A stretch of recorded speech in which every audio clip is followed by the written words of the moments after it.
My name's Peter Angood. I'm the CEO for ACPE. I'm a trauma surgeon by background, spent 25 years in academics, and then found that an organization like ACPE is just perfect for trying to help create larger scale change.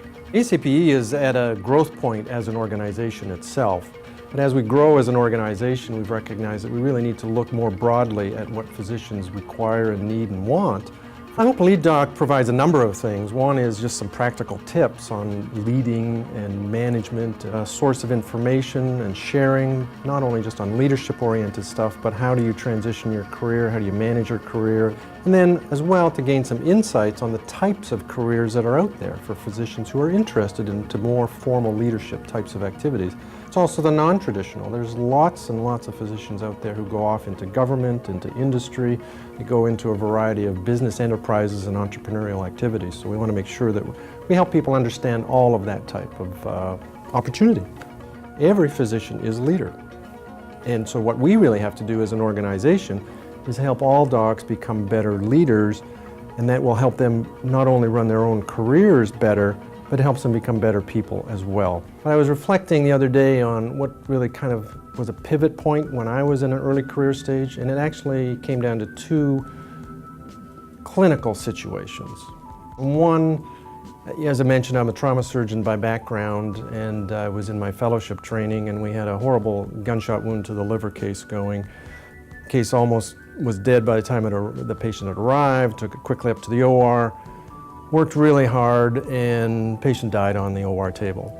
But I remember that moment where I recognized, you know, if I'm going to do well as a doc, I got to be really exceptional with the clinical side of it. And I've endeavored to do that ever since.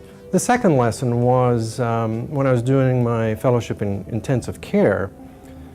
Busy time in the hospital. It was a middle of the night case that came into the emergency department. We needed to get it up into the ICU, but there was a typical, and it's still very common these days, sort of log jam in the hospital. How do you get the patient out of an ICU so you can get a new one in? We did all our tricks in the middle of the night, and the patient survived because of what we did. And yet the next morning, the faculty person who was backing me up chastised me royally. Never been stripped off that much in my life. And the reason being, as I learned, he was using that patient as a pawn in his political activity, and he would have preferred that patient to stay in the ED and perhaps even die. That made me realize, you know, this is more than just clinical care now. There's this whole other set of activities around management and politics and healthcare politics. And that made me realize that, you know, you not only have to be that good, strong clinician, but you really have to begin paying attention to the leadership and the management piece. And how do you understand that so that you can influence not only the care of your patient, but the improvements in quality, safety, and efficiency of the healthcare systems overall. It still is all about trying to help the patients.